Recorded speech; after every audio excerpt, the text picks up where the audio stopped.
welcome to Bendy, a podcast about being flexible and all of the ways that means. Thanks for joining us. My name is Andy Young, and I'm one of your expert, inept hosts. Joining me as always is our other expert and inept host, Beth Martin. Beth, a pleasure as always. What's the crack? I'm definitely inept. I don't know about the other. You're an expert in things yeah, too. Yeah. All right, let's just we contain multitudes. Okay? This is true. The yin and the yang. This is true. We're all things all at once. Exactly. What's the crack? So I have a friend. I had a friend visiting who I haven't seen in almost probably 3 years. No, okay. So come and visit from Oregon, and we did all the things, and it's cool. It's kind of like when you visited in Oregon, where I was that was what I called the goodbye tour, and I got to do all the things and see all the things. So it was fun to go and show her all these places and restaurants and fun things, and kind of see where I live through different eyes. So yeah, it's good. It's good. It is. Go ahead. I was gonna say it's good for I think rejuvenating your feelings. I mean, I think you're pretty happy with your place these days anyway, right? Yeah. So yeah, but for me, it always makes me go, oh yeah. I mean, I'm mostly happy with my neck of the woods these days too. But it's always it gets you thinking again in positive ways. It was definitely a lot of me just driving her around places and being I love it here so much. I love living here so much. I love it. So it's yeah, it does, and it kind of reaffirms the choices that I've made in life to actually drive 24 hours south of where I lived for most of my life. Anyways, we did something that I have been wanting to do since we moved here, which I'm about 50 minutes from the border between Mexico and the United States. So we drove down to Tijuana, and they actually have a bridge that you can cross by foot. And so we you park, and then you walk into this building, and they check your passport, and then you sign a form, and then you literally but it's weird because there's been a lot of talk about the border between the United States and Mexico. What? I know, right? I've not seen. I don't know, right? Not a hot topic all over the world. No, but it was just interesting to actually see the border. And so we did for only being there for 5 hours, we did all the things. We were accidentally there for Tijuana Pride. So we showed up and on sort of the main drag, and there was a parade and bands and music, and we were up in this bar having nachos and margaritas, being complete tourists. But you could see everything. We were high up enough that you could see the town, but also it was just then you could see the wall, and then just Tijuana is a bustling city. There's a wall, and then there's just nothing but rocks and green space. So it's very evident this side is America and this side is Mexico. So that was interesting. Gotcha. But I wanted to tell you, when you come and visit, we went to the only Luchadore wrestling museum in all of Mexico. That's awesome. And I don't know if there's other Luchadore wrestling museums in the world, but that's a good question. I don't know. But so basically it's one person's collection, and it's a 3-story building of all of this stuff that this person has been collecting for I don't know how long. So they have a mini ring that you can get in. I'll send you the picture because she actually they have a website that you can go to and find your photo, and you get to hold their giant wrestling belts, which is they're so big, Andy. I sent you one. You did. But not the wrestling belts, they're half of my size. They're so big. And my friend's trying to put hers on. I'm just hold it. Just hold it. She's can you help me button it? I'm there's no way it's going to stay up. It's huge. So they've got masks, and they've got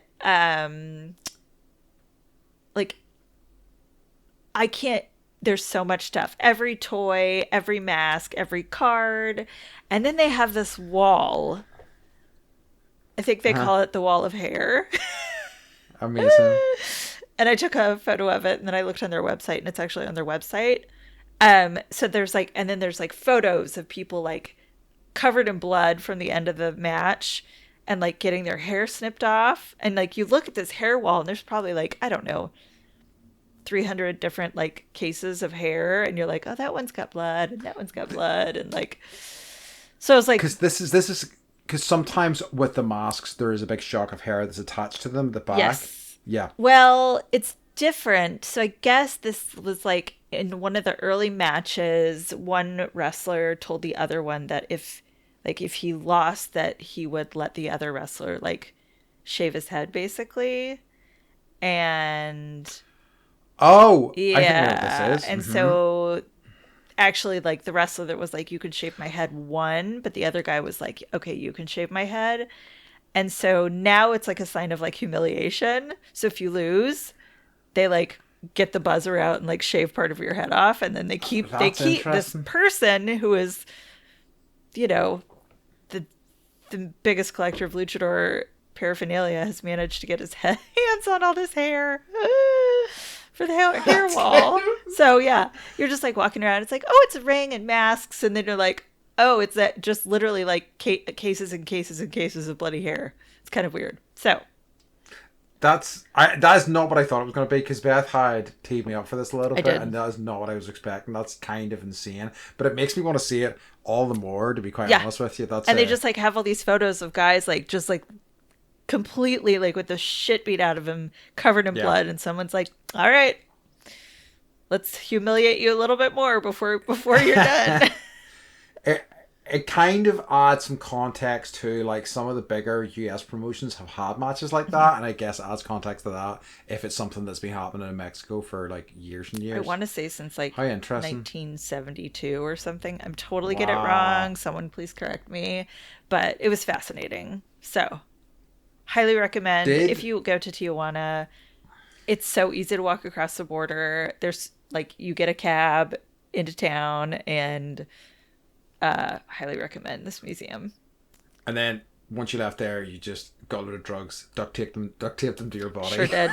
It was like Midnight Express. She didn't actually do that. I didn't, but we did. Like, they have like, there was like a tequila museum, which I think is actually just like a store, but the guy was like giving us all these little shots of tequila, and he was like, oh, you want to have good sex? And we're like, huh? And he pulls out like this bottle of mezcal, which is kind of like tequila, but like with like a smoky flavor. And in it, in the bottle, are scorpions. And he's like, do you want a shot of this? And I'm like, absolutely. He was like, then you will have good sex for 30 days or something. And I was like, all right. Sweet. Marianne's like, I'll have the bottle. I was like, okay. So she's bringing one home. Yeah. I was like, good luck explaining that to customs. So yeah, it was good. So did you know, and I don't know why I didn't bring this up in our previous episode, that I actually own a luchador mask? I mean, do you really? I really do. Do you know from what wrestler? So, or did you make it yourself? It is. I didn't make it myself. It is. I bought it, and it is not only do Mexico have a tradition of luchador wrestlers, but so does Japan. So it's a Japanese luchador. I don't know whether they have a different name, but they also have a tradition of like masked wrestlers. So it's Ultimo Dragon is the name of the Japanese wrestler, and it's his mask that I have. I was thinking as you were talking, I was like, can I go and dig it out? But I think it's in the attic, so maybe for a future week I will show it to you. Problem being, that's way cool. I'm looking at the photo right now. So cool, but the problem being that because of my massive dome, it does not fit on my head. I mean, it does, but it's not incredibly painful. It's painful enough that you do not want to keep it on for too long. So yeah, it's like crushing my head. But the pain's worth it for a while, right? Right. So and like any luchador would absolutely put up with a pain for the look of the thing. You know? So if I want to like get into that mindset, I just need to get past it and just wear the mask. Totally. Okay, fine. You know what I've been doing with it in recent years is rather than having a star on my Christmas tree, I just put a luchador mask on top of it. Yeah, we put weird stuff on the top of our Christmas tree too. But having looked at it, like I get it. It makes absolute sense. It's cool. It's awesome. But yeah, That was good crack for this I week. know. Normally I'm like, nothing good really. But yeah, I have all the crack. Good What about ones. you? Try and top that hair wall. Okay. Here we go. Shit. Well, so I have a nice one because I had a friend of mine who has moved to the Philippines, and like he has been living there. Well, he's been living in kind of Asia for, I would say, 5, 6, possibly 7, 8 years. I'm honestly not too sure. But like he spent some time in Korea initially, and then he moved to the Philippines. Mm-hmm. He met somebody in Korea who was from the Philippines. They got married. They've had a kid now, so he's got like a 2-year-old boy, which is kind of wild. You know what I mean? Whenever like you don't see kids, I think I saw him very briefly last year, but now he's like, you know, walking about, talking, like doing it, speaking in Tagalog a little bit, speaking in English a little bit. It's kind of rad, you know. And so they were having a barbecue. They come over for like 2 or 3 weeks every sort of year to see his parents and the baby's grandparents, and they have like a barbecue type thing. And it was just lovely to see him. As I say, I saw him very briefly last year, but I was able to actually spend the entire day down there. And it was one of those kind of barbecues that, you know, starts happening to me as everybody of a certain age, it starts happening to, where you like, prior to this, it would be a load of guys getting drunk, but now it's like a load of parents who are eager to pass their children over to you so that they can like have a break, go to the bathroom by themselves. So, yeah. So I was holding lots of babies, hanging out with babies, chatting to kids and stuff, and it was lovely, you know. But I also, you know, got to see my friends, got to catch up with some people I hadn't seen in a while. So it was nice. It was also it's not say a hot day, but like a day with a decent enough day. A day with some sun. For Northern Ireland. Exactly. Some sun. Yeah, exactly. So it was good. And it was great to see him. And he got me, and it's something I've had before. I don't know if you've come across these. So he basically essentially brought a suitcase filled with Filipino snacks with them. And there is a brand called Boy Bawang. I haven't heard of it. So first word, boy, second word, Bawang. And they're like a mixture of stuff. They're like, what I really love about Asian snacks in particular is that they do not shy away from garlic. They have like, you know, they had like this kind of, there's lots of different kinds of this snack. One of them is essentially like almost like corn chips, like corn nut type things that are garlic flavor. But you will actually get full size like slices of garlic in there at times that have been like also deep fried. So good. But he gave me like a, you know, a mixed nut version. All of them garlicky as hell, and I love that. So it was delightful. So no one's talking to you this week? That's fine. What's new? Hello. Says Andy. Hi. Yeah. I'll not be teaching. It's that thankfully that much. And only be dealing with dogs, and dogs are kind of cool with all that stuff, you know. But yeah, so like that's been most of the crack with me. I have a little bit more of an update from the hike in that. Well, I now have £900, which is amazing. So I think I've added nearly 100 since we talked last time. Still giving you money. Yeah, that's good. Or it's maybe it really is. But my ankles have still not recovered. No. I have had to put and talking to a friend who's a runner, he's like, yeah, this is always the way it goes. He's like, you know, muscles heal pretty quickly, but tendons and things like that and more delicate parts of like knees and ankles can take a lot longer to heal. So what part hurts? All my ankles. You're like everything. My whole life, just time to cut it off. Yeah, okay. Big time. Okay. Everything kind of along the top where it kind of curves down from your leg onto your foot, that part is tough, and like obviously it doesn't help if I'm doing like yoga postures and things like that. But as I say, I have been wearing a not a brace, what's the word I'm looking for? Like a compression sort of sock type thing, which is definitely helping. Okay. But yeah. A lesson for next time, if there is a next time, right? Right.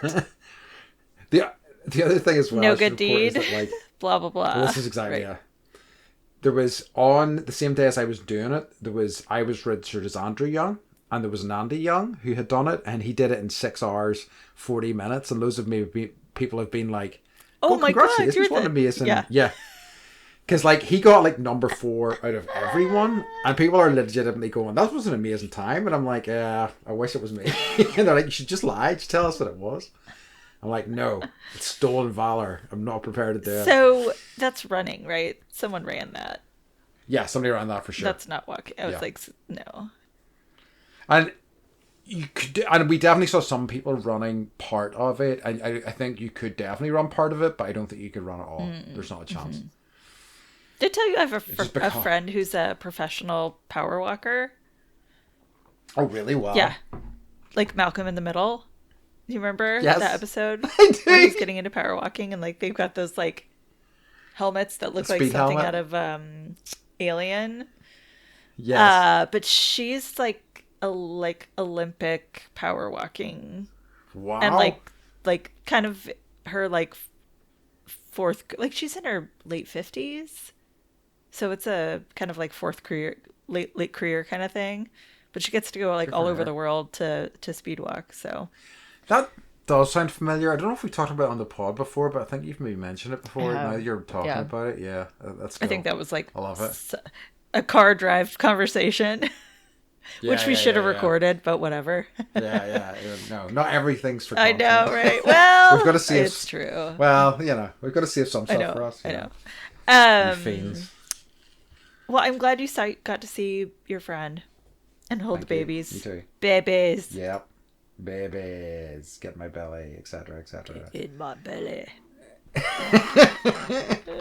There is a video game that's come out recently called Still Wakes the Deep, and it's set in the 1970s on an oil rig, and all the accents are in Scottish, and it's amazing. Like around the world, people are like, it's interesting seeing people try to figure out what the hell they're saying. Like the subtitles are in actual English, but there's tons of slang and things like that, and it's like the amount of like Scottish people are getting furious because they're like, oh, this quaint little Irish game with all these Irish voices. It's like, no, they're Scottish. But yeah, I know the difference. Yeah, now. Exactly. Yeah, you'd be fine. I think you know Scottish, and I think maybe. Yeah. Probably. No. Not after the fish and chips guy. Oh, that just like blew me out of the water. Yeah. I mean, like, I blew me out of the water. I know. So. Do you have any current? I don't this week, no. So we got some feedback on you watching the original Roadhouse. So somebody was like giving their favorite quotes from the original Roadhouse. They said I watched Roadhouse as a kid a few times, not really revisited, but it had some incredible banter like, hey baby, what say you and me get nipple to nipple? I forgot about that one. That one's amazing. And the all-timer tough guy line during a fight. I used to fuck guys like you in prison. Yeah. Cracker. And then I was like, well, now I need to look at like all the Roadhouse quotes. And there was one that was like there's a sign over the urinal that says, don't eat the white mint. Yes. And now we're talking about how shitty the new Roadhouse is and how Conor McGregor sucks. So. Yeah. No, we're gonna get in trouble again. I know. Those Conor McGregor stands are gonna they said this was not me, but they said, as it's now been proven, you can't substitute that kind of thing with Conor McGregor and get the same result. And I was like, this is true. I didn't say it. True. Somebody else did, but. Yeah, don't come for us. Or do. I stand firm in my belief that it was poorly cast. Yeah, that guy sucks. Yeah. That guy sucks. So, okay. So some of mine, because Beth had asked me about this, and I enjoyed "You're Too Stupid to Have a Good Time." I just or Carrie to Dalton saying, "Hey, don't let him bother you. Morgan was born an asshole and just grew bigger." I just like the visuals. I think I need to rewatch it.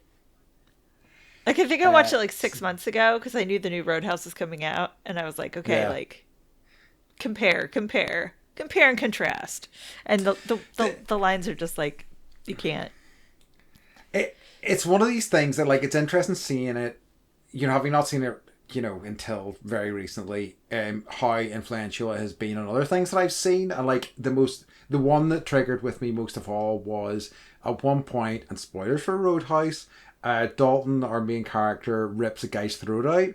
It's wild. It comes out of nowhere. It's insane. And MacGruber, Will Forte's character, his like signature move is ripping throats out, and that's clearly where it came from. That's clearly where that idea came from, and I just didn't know until now. It was so it's funny kind of making that connection in retrospect.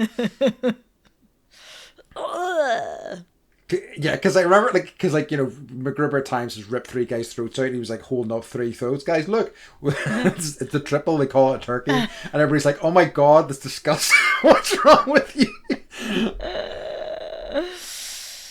Just the gift that keeps on giving. It really is. I forgot to title our episode. I've got one. All right, I've got one. Tell us what we're doing today. All right, folks, so we're going to move into today's topic. It's about skills that we've acquired, and it's called Skills to Pay the Bills. Ooh. And if you're thinking, does skills and bills have a Z at the end? You would be correct. That's how we're going to spell it. What's a Z? A Z? Oh, right. Call it a Z? Yeah, we do. Oh, I don't think, did you know that? Yeah. Uh-huh. Weird. Right? So, yeah. So, yes. Jinx. Uh-huh. Blackout. Jinx indeed. I win. I know. Jinx indeed. Oh, so, God. yeah, like new skills we learned that changed us in some way. Yeah. And it was an interesting one because it's also something that, and we've talked about in previous episodes, I maybe struggle to identify skills within myself or things that I'm good at, you know. But I think I've definitely got better at this. And I think even some of the things that I think of that I do have and I'm skilled at, I maybe diminish because I'm just like, well, everybody can do this. But I think as I've grown older, I realize that some of the stuff that I'm quite good at, a lot of people don't even have a negligible amount of ability in it. So, you know, I can wear them more proudly on my sleeve as something I'm good at. Mm-hmm. I kind of went a little broad with the definition of skills too. Yeah. Because like we think of skills as being like a work skill or, yes, you know, whatever. But I kind of went a little outside that box. So we'll see if what I'm talking about counts. I know, I think it will, and it'll be interesting to see what we think of skills are of as. Oh no, I've completely lost track of that sentence. Yeah, let's just chat. Things and stuff. Oh, that's got away from me there. Do you? Okay. Shall I lead off with the first thing that kind of occurred to me when I was thinking about this, which was I feel like cooking skills are something that I have developed. We talked before that whether I live to eat or eat to live, and I definitely live to eat. So like for me, learning how to cook, improving my cooking, trying new things, learning like how to cook all sorts of different things has been really important to me, and something that I'm really glad that I have made the effort with, because I feel like not everything I cook's amazing, right? But I also, you know, learn from my mistakes, and they have made me better. You know, I think that is one of the things that I needed to get past in terms of thinking about skills, which was that if you're skilled at something, you will be 100% every time, but that's just not the case. It's about just keeping on working on it and working on it and working on it, and you know, and even if it's marginal improvements, you're kind of going to get there. But I think that I'm in a place now that I'm really happy with. I can turn my hand to a lot of different things. I have I've self-taught for the most part, but I've actually taken cooking classes and stuff in the past, and that's really helped me with fine knife skills and stuff like that. Like I still have a ways to go, but I feel like I am a lot better with a knife and things like that than I used to be. A lot better at certain, more difficult things while I was still kind of eating meat, like preparing meat and like how to like properly prepare a fish and things like that for cooking and all sorts of stuff, how to make pastry, how to make, and so on and so forth. I think you're a really good cook, like having eaten your food, your kimchi, kimchi toasties. But like, do you find that there's an element of creativity in your cooking? Yes, and this is, I was going to contrast this with another skill I have. Guess what? It's another food-based skill, but like with baking, which is very much about precision.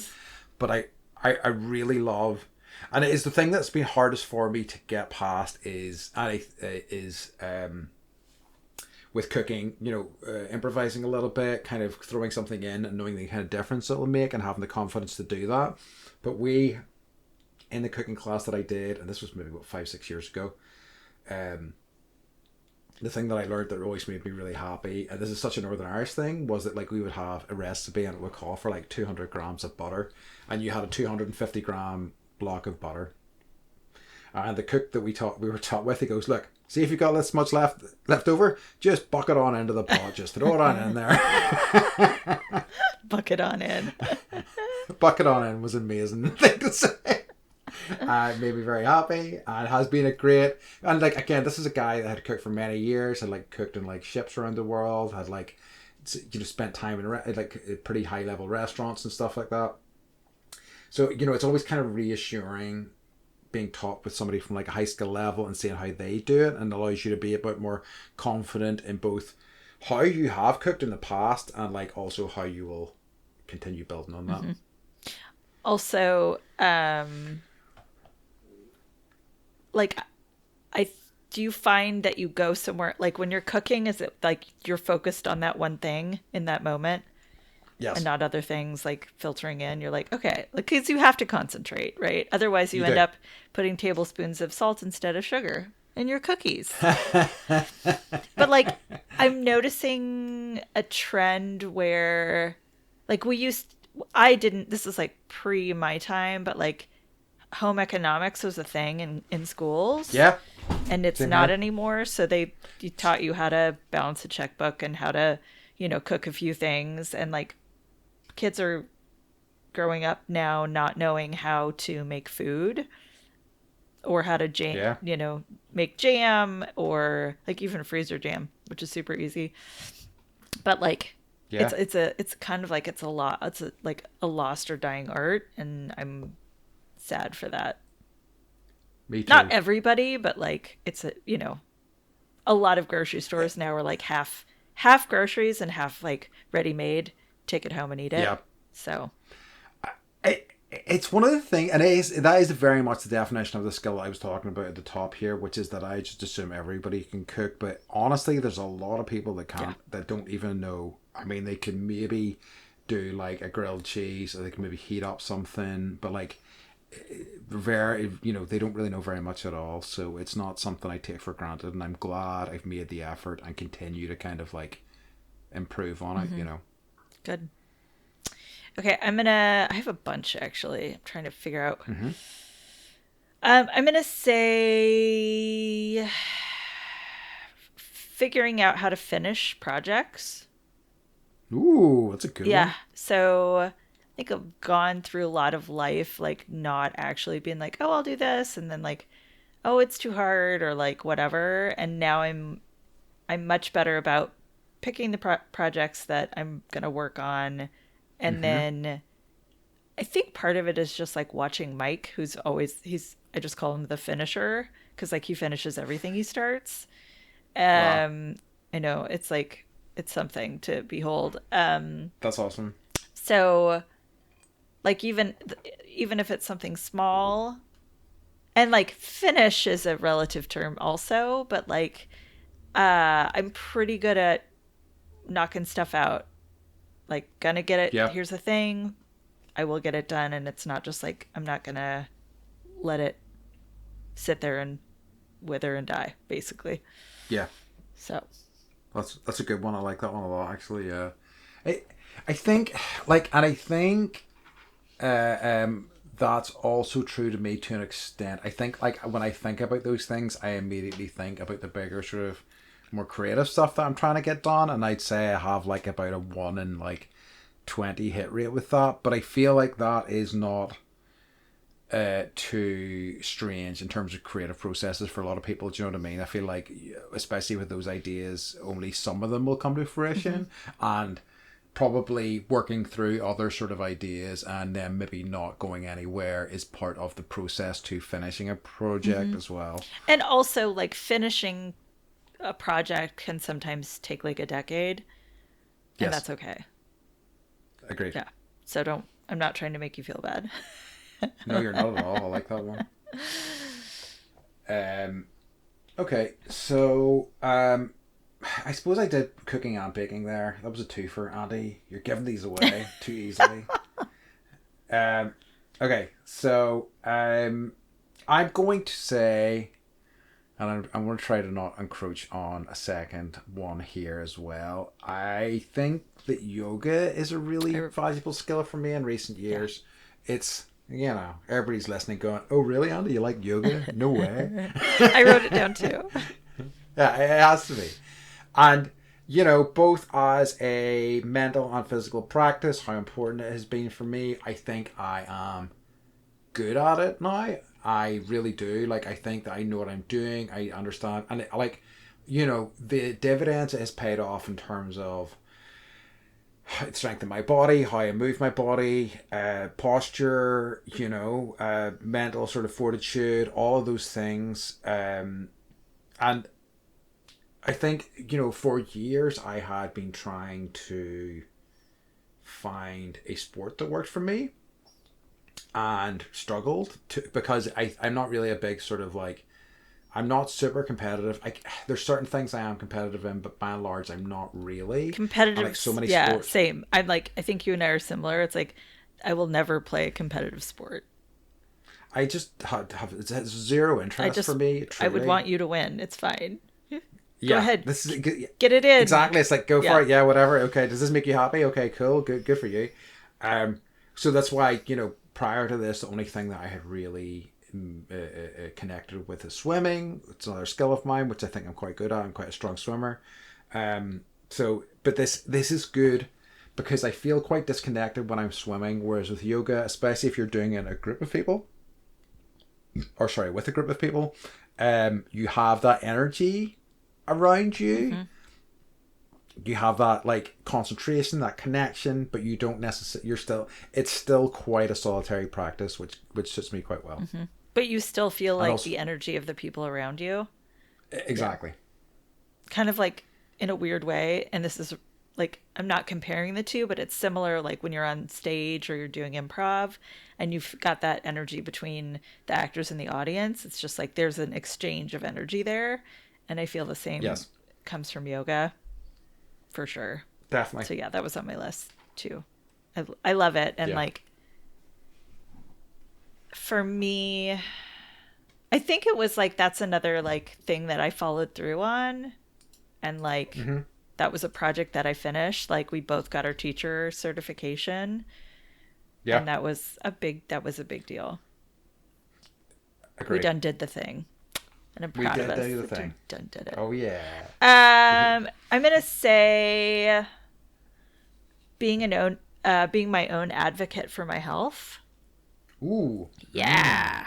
Talk about a skill you don't really want to have to learn how to do that. That's true. But like, I finally figured out like, okay, literally no one will do a better job like advocating for me and taking care of me than me, and like sitting around and waiting for a doctor or a healthcare provider to be like, all right, like you're not doing so hot, so let's try this. And it's like, no, it's like I given that my journey's been pretty convoluted and fucked up, you know,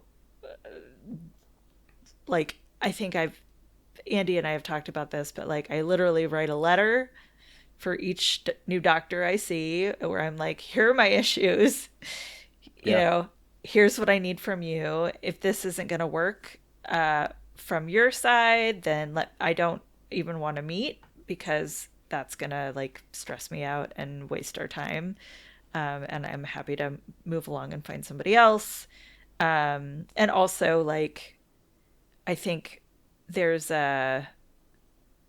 definitely like, doctors don't like it when you Google things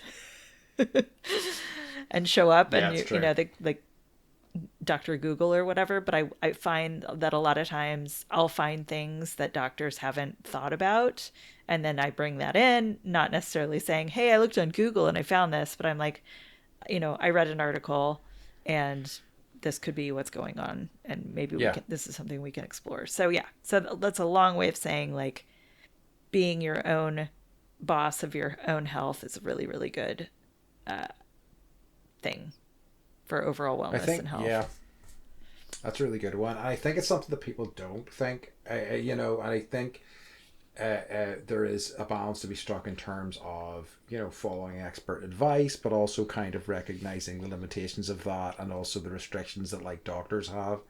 But yeah, I think that's a really good one. Thank you. And like, literally, sometimes you'll go to 5 different doctors for the same thing and get 5 different answers.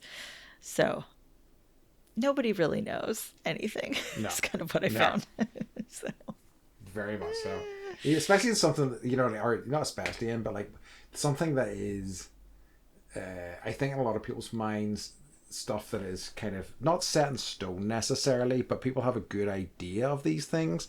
I think once you investigate a lot of like health issues, you find that like even doctors have a cursory understanding a lot of the time. You know, like there are still so much investigation into so many of these things.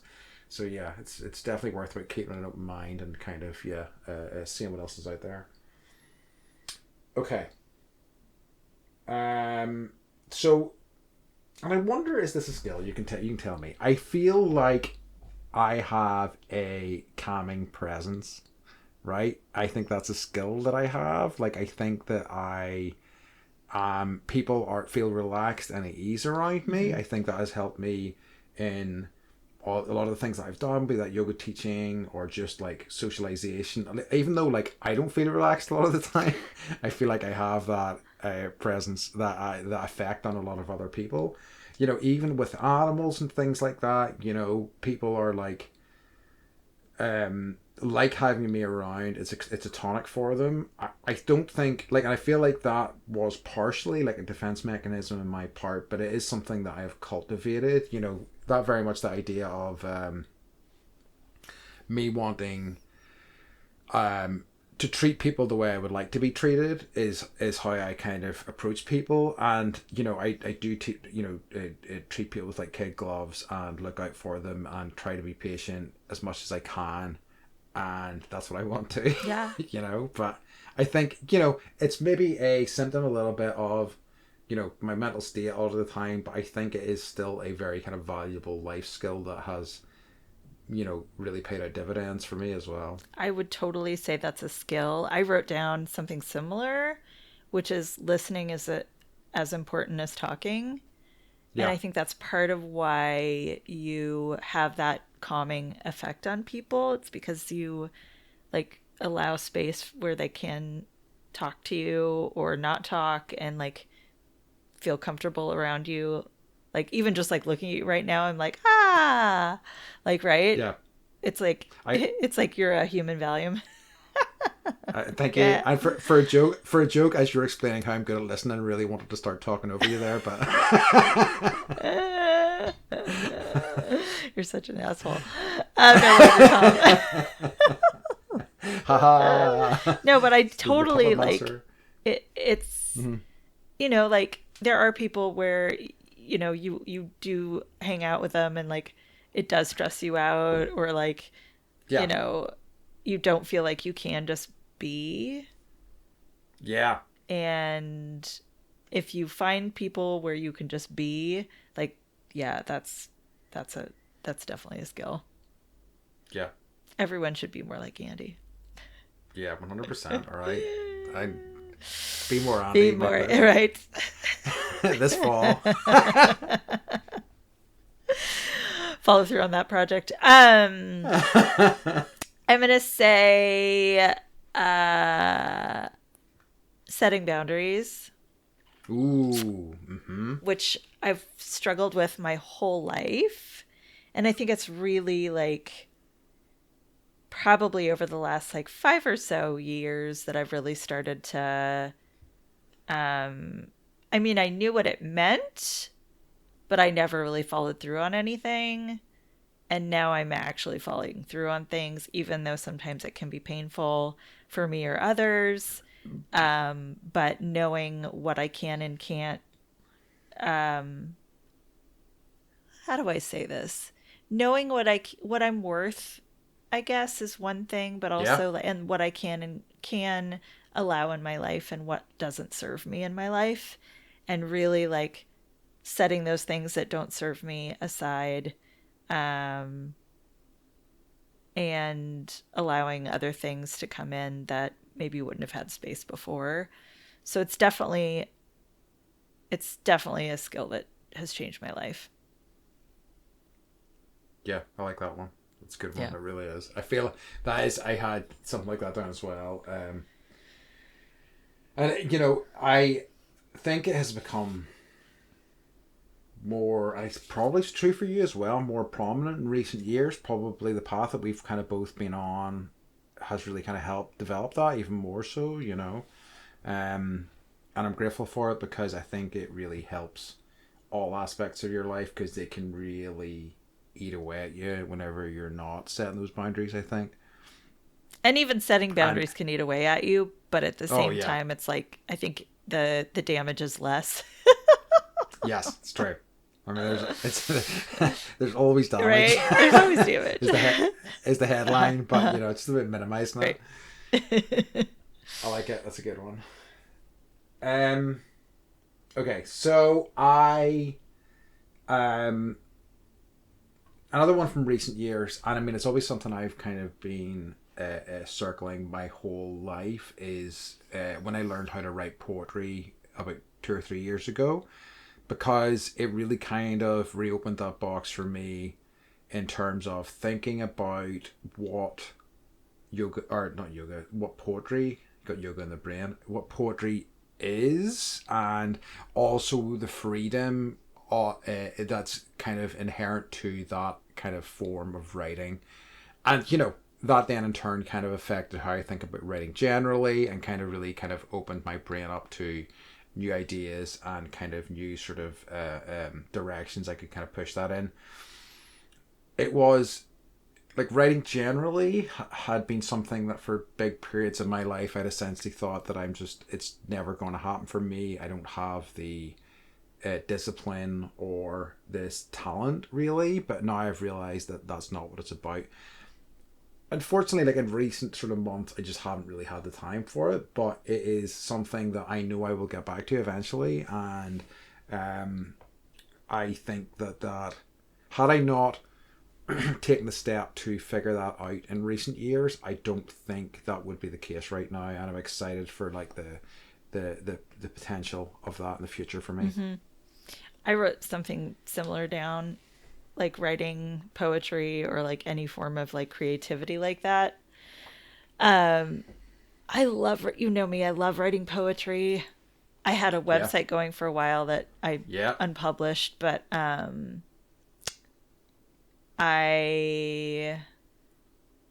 kind of have been writing like that on and off from like high school. I took a poetry class, and now like I'm finding, and I've thought about doing something like this. Now I'm just blabbing. I'm making it about me. But they have like writers like poetry workshops that you can go to in like some fantastic Uh-huh. place around the world, and you just spend like a week intensive like around other people, and you sit in silence and write and read your poetry and take hikes and go on walks and that kind of thing. And like that, I think maybe in the next couple of years, like that's something I think I'd like to explore a little bit more, Oh and like yeah. be around other people that are also, because it's such a for me it's such a solitary thing. Yeah. Not that I don't love solitary activities, but also like wouldn't it be cool to do something like that like with other people? definitely. So, throwing that out. Yeah, Maybe I we'll like go that. somewhere and do something like that. Yeah, I mean, I'd be up for that for sure. That sounds wonderful. Yeah, you know, my immediate thought when you were saying that was, "Oh, let me go too," but I was like, maybe Beth wants to go by herself. No, So I don't no. want to jump on her. But like as soon as you opened that up, I was like, yeah, I want to go. sign me I up, want to sign me go. I up. want to go. Okay, yeah. That's a good one. Okay. Mm-hmm. I'm gonna say, and this may be something you've written down. Learning to meditate. No, You're not like, no, it's really. not written down. I will say like transcendental meditation finally like got me kicked me in the right place to be like, oh, this is how you do it, or at least for me, this is how I do it. So, and I'll, I use it in my own way. Like, there's definitely like a way you're supposed to use it, but kind of like, what is it? Bucking the butter in the pan. What was it? Bucket in. Yeah. So it's like I kind of do that with transcendental meditation where like before bed I'll do it, or like if I'm like just laying on the couch, like you're supposed to like definitely like I can't sit up and do it because it makes me nauseous. But that's a skill that I followed through on, and I definitely utilize it probably every day. That's a good one.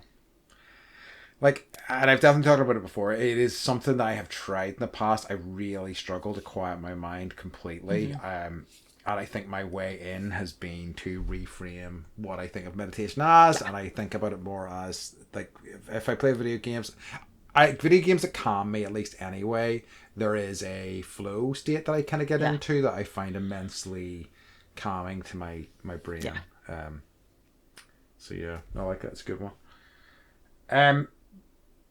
And one of the more kind of, I guess, literal skills is, I guess, and I'm going to just generally say like IT. And it was absolutely something that I have worked in for many years. A career I fell into because I kind of, I am a curious person. And whenever I was a kid, PCs, technology was such a sort of growing thing. I mean, it still is obviously now, but like it was so kind of exotic and exciting to me. So that I was just naturally attracted to it. I think that like I don't have a particular affinity to it. I don't think like I've done some coding and stuff before. I've written a few programs here and there, but it never was something that really worked for me in a major way. But I do enjoy the problem solving nature of like hardware, software problems.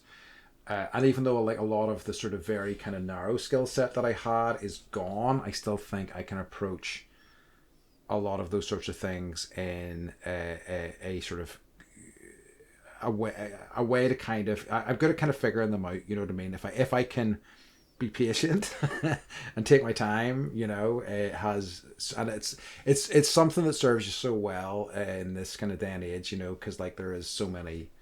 IT, it becomes a bigger and bigger thing. I mean, by and large, on the surface, so many things are now just built to work, but it's more like when they don't work. A lot of people struggle with that, and it's something that I don't really struggle with. It's something that I have because of the years of craft and things like that. That I really feel like I have a good idea of how to start solving this stuff. Not that like. For example, I came home the other day and this computer wasn't switching on, or the monitor wasn't working, and I was in a bit of a time crunch, and I was like, oh, so I was like angry about it, but I was still like working through the steps, and seeing where the issue was it with the connection, was it with the monitor, was it with the PC, blah blah blah, just working through those things and finding where the issue was, and then working on a solve. And be like, oh, it wasn't plugged in. Yeah. Turn it off and on again. Yeah. No, I totally think that like even though I bitch about technology all the time, but like even doing this podcast and like figuring out like each of our parts and like learning how to do certain things and like video editing and all that, and like it's been really I like this is stuff I live for, like learning new programs and figuring out how to do something. And like we're essentially podcast producers, and Doug, when he's not crying in the corner, I haven't seen him for weeks either now. no, but like we're doing something, right? This is like exactly. the podcast itself. Like this is a skill that we've learned how to do, and like so true. We're following through on it. We're producers of our own shit. Like this is we're really good at it. Pat yourself on the back. Yes, we are. Congratulations, Belle. Yes, you too. So this is something I'm working on more and more, is telling people what they mean to me and that I appreciate them. That's a good one. And I think it's just because my family's been gone for the last couple of weeks, and I've had some friends visiting, and friends that I haven't seen in a while, and it's just like, kind of like whenever it hits me to tell the kids I love them, like I just say it, and I'm trying to be like that more with, my friends that I love too. So, yeah. Yeah. So it's. I appreciate you, Andy. That's what I'm saying. Thank you. Yes. I appreciate you too. I think that is such that's a really underappreciated thing, and I feel like a lot of people are just like, oh, it doesn't need to be said, and that's bullshit. Honestly, it does need to be said, and it should be said because, like, people don't know, and people also kind of need, even if they maybe do know, it's nice to have a wee top up every now and again. Do you know what I mean?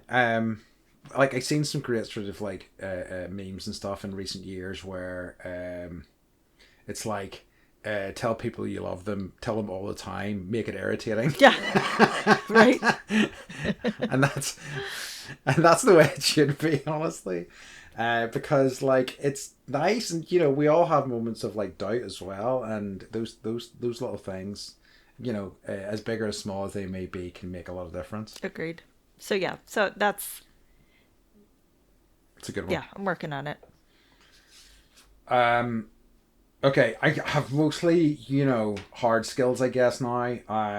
So I'm an excellent driver, as they say. Thank you. I think that, like... What?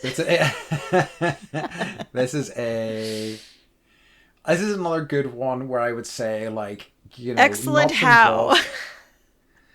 Okay. Here's why I think I'm good, in that I have driven in countries all over the world. Oh, yes. I have driven in dodgy circumstances all over the world. I have driven in really dangerous roads and in really kind of ropey weather conditions. And I'm not scared of it. And like, I think that something that I have noticed is that I have traveled with people, experienced drivers, people who've driven years more than me, who will go to a different country and be like, I don't really want to drive here. And I'm like, I can do it. It's not a problem. I think that, like, don't get me wrong, I still, like, struggle with gear changes and stuff like that sometimes, especially in my not crappy ass car, but my current car. And like, I still have bad habits and things like that, but I think I am pretty calm on the roads and can handle a lot of shit. And again, that's another thing that I was like, well, of course everybody can do this, they just need to try. But so many people do not want to even try it, and find it kind of scary. After our teacher training in Costa Rica, we went traveling, we came back, we ended up staying a lot later than we thought. It was dark, very dodgy back roads, torrential rain, really kind of scary, and like, I remember everybody else in the car freaking out significantly more than I was. But you're like, I'm driving, we're good. Yeah, it's alright, don't worry about it, I've got it. Yeah, well, and like when you came to see us in Oregon, and then you flew to LA, I think, and rented a car in LA. I rented a car in Arizona and drove to LA, and I'm like, are you I remember being like, are you sure you want to do that? And you're like, yeah, it'll be fine. Like, and I'm like, it's really intense, and you're like, it'll be fine. And like, it's driving in LA is a trip. Like, yeah, it is. It's its own. There's a reason that it's such a big topic of conversation with people that live in LA. Like, where are you going? Which highway are you going to take? What route are you taking? Yeah. Are you going to take the 5? At what time of day? Yeah. It's like, that's half of what the conversation is. But yeah, no, I see what you're saying. You are a very good driver. Yeah. And I think that's another thing that I would have not been. But it's only recent years I've been like, yeah, you know what? Because like I throw me into any sort of situation, and I will be happy to take the responsibility of driving. You know, I'm good at that. Good to know. I don't know. I like just being in Tijuana. I was like, I'm so glad I didn't drive across the border, because like the way they four-way stop is no one really stops. They just keep like inching their way forward, and like it's very intense. I was just like, Yeah, because I'm considering doing that Yeah. if I come over to visit you guys. yeah, If I you'll be can, fine. Like if yes. you can do LA, Yeah, I think I will. Yeah. I kind of don't mind that. Like, and as well, there's so many times that we don't have four-way stops here, but we have roundabouts, and occasionally everybody will arrive at a roundabout at the same time. And there's often times a lot of people going, oh, should I drive? Oh, should I go? If I get those situations and there's even a pause, I immediately go, because I'm like, somebody's got to break this Yes. up. And everybody else is going to sit around going, oh, is it time for me to go? Is it time? And I'm just going to go. Yeah. And if like somebody else goes, that's fine. I just put the brakes on and let them go first. You know, it's no big deal. But yeah. So yeah. Okay, I'm going to say work isn't everything. Yeah. And I think I've talked about like how for a long time work was everything. Yeah. And I've really come to the realization that it actually is it's not less than nothing, because I don't want to like, obviously like there are certain things that certain jobs that are absolutely necessary that we need people to do. But like on the whole, it doesn't make you who you are. It should not define your identity. Like, yeah, there are so many other amazing facets of each of us, and it's like, it's that, you know, cliche thing that you like meet someone, you're like, oh, what do you do? And it's like, I think there's a Heath Ledger quote where he's like, people always ask you what you do, but they never ask you if you're happy. Yeah. And I'm like, that's kind of where the place I want to be. It's like, are you like, who are you? What do you like? Are you happy? You know? And I think part of it too is like, not when I had to quit my job because I was too sick to work, it was like, oh my God, who am I? Yeah. You know, what am I outside of this? And for a while I couldn't figure it out. And now I know, you know, it took time, but I'm all these other things, and all those things make me who I am. And there's, not to be trite, but like, you know, on people's deathbeds, they're never like, I wish I'd worked another, exactly. 80-hour week or whatever. So I think letting that go is a skill. Yeah. And very much so. I think one of those things they say about like a lot of the like, yeah, these clickbaity sort of deathbed confession type things is that people are always like, I wish I spent more time with the people that I loved. I wish I had made more connections, you know. And I think we're both good at that, you know. Yeah. And so I think that. Although I don't think they're ever like, useful. I wish I'd set more boundaries either. Yeah, well, that's true. Maybe we'll get there. Maybe whenever our generations are in retirement homes, they'll be saying those things.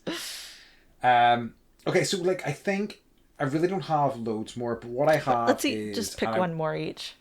Yeah, so basically it is something that I think that I kind of am naturally have. I think I've developed it, but something that I've always had, which is I have a really good sense of direction, and I'm really good at kind of navigating. And like there is a massive contrast in this in that I do not remember street names at all. They just do not stay in my brain. But if I'm kind of given a space, and if I'm like in charge of like navigating, I get very good at it, and I really kind of figure out, and like as I'm walking, I will find, you know, distinguishing features of different streets and things like that that I will trigger, you know, things in my brain that allows me to navigate. And I'm really kind of, I've always been really proud of how good I am at that. And again, same as with some other skills, doesn't mean I don't get it wrong sometimes. I have absolutely got lost, but I am by and large pretty good at that sort of thing, and it's always something that I've been quite kind of proud of. That's amazing. I'm so jealous that you have that skill. I have the opposite, where I literally think that any direction I'm facing is north. Oh dear. That is dangerous. I know.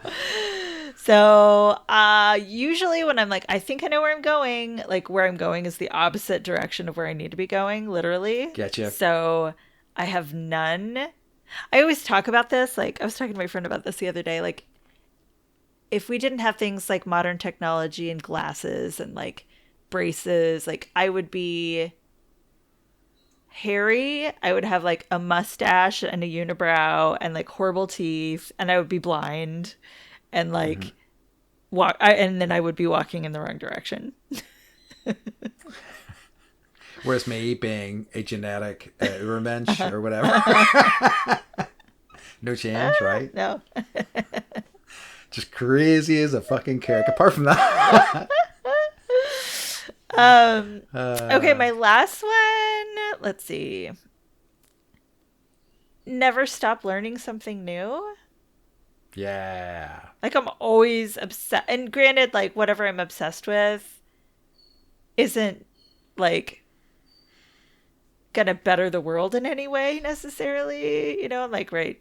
I'm not gonna talk about Barbra Streisand right now.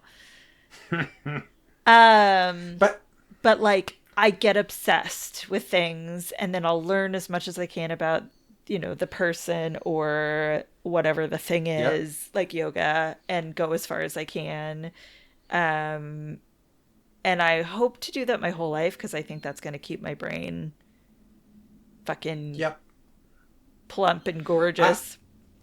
Exactly. In the bloom of youth. Right? I think that is a world changer, honestly, and I think if more people were curious, like honestly curious, and like, you know, lived in the vulnerability of that, it would be better for everyone. And I think that doing that sets an example for other people that I think is valuable for human beings generally. Yeah. So, it's like read an autobiography of rock and roll star, or exactly. And like it's like, you know, just about finding out about something, that an area of life that you don't know about. I like have read books in the past about subjects that I know nothing about. Like I always find it interesting that people like read books of an area they're interested in. I'm like, well, why? You maybe learn a bit more, but like I read a book, an autobiography about a surfer, this guy who was like an early generation sort of surfer whenever surfing was just kind of kicking off in the 70s, and about how he traveled the world to try to find new surfing spots and things like that, and you know how he kind of saw that community kind of, you know, formalize and things. And it was such an interesting insight into a world that I'll never really know, you know. And I think that seeing those things gives you such a nice kind of shade on all other aspects of life. I love learning about what other people love to do or learn about. Yes. Like, Endless Summer changed my life. Yeah. Is that the one? That's okay. Yeah, probably. That's the documentary, is it? Yeah. Yeah, I knew that name. Yeah, okay. And it's got that like iconic poster that people have on their walls. Yes. I love it. So yeah. Okay, I think that's a good place. Here's to having skills that pay the bills with the Z. Exactly. Both skills and bills with a Z or Z. Z. Whatever you prefer. Great. Okay, so in that case, it's time to move on to our final section, which is to ask you, what's been bringing you joy? I got to go down. I love the ocean, and so the airport here is like right by the ocean. So I had dropped off my friend at the airport the other day, and basically like went to my favorite restaurant, which is like right on the water, surrounded by like these pirate ships that you can go on, and like naval ships that you can go on. And it was like, it was just a pretty day, and the pelicans were flying, and I had like, it was happy hour too. So I had a cheap drink and a cheap shrimp cocktail, and it was like under $50. And it was just like fucking gorgeous and nice. And it brought me joy. That sounds good. I like it a lot. What about you? Mine was just having a nice weekend, as I say. Lovely to see friends. I had a nice mixed weekend. I had on Friday night a let's call it fungal ceremony with some friends, and it was just lovely. You know, especially friends that are in the same sort of wavelength as me, and we had some really nice kind of like in-depth chats. It was just a lovely kind of reaffirming sort of time with some people I love. then same thing, you know, next day, more sensible sort of barbecue, again with a lot of people that I love, you know, and it was just nice to have those like contrasting experiences and still kind of be in such a kind of lovely place in both of them. That's so you know, great. so it was just a good weekend. Good. Also, I have. So, you know, I always was looking for my way in, but I've been listening to a lot of like Charlie XCX over the past week. Huh? I'd heard some of her stuff and I liked it. And That's thought it was you decent, sent me that video. Is that no? I sent you a. That was something different, okay? But it's I couldn't. I haven't watched it yet, but don't worry. Okay. No, this is Charlie XCX did like Fast Car for like the Barbie movie. Oh, and okay. Has a ton of other stuff, Okay. but she's like much more of a dancey sort of pop artist. And she had a song that came out this year that I heard on the radio. It was like, holy shit, listen to it non-stop. Have been listening to her most recent album, and it's just incredible. So, you know, awesome. check out Charlie XCX. Writing it down. Okay, I'll send you the song that I really like. And as to say, that album's great as well. Okay. But yeah, the album that I was listening to for anybody at home is called Brat. Okay. Brat. Brat. Okay, folks. So, we're coming to the end of this week's episode. Don't forget to check out our so, website, bendypodcast.com. Follow us on the socials. And we're on the TikTok, so you can watch our shorts on there. TikTok. The TikTok. Until they ban it. That's what all the kids are into, I hear these days. Nice. Okay. In that case, as always, we'd like to remind you to It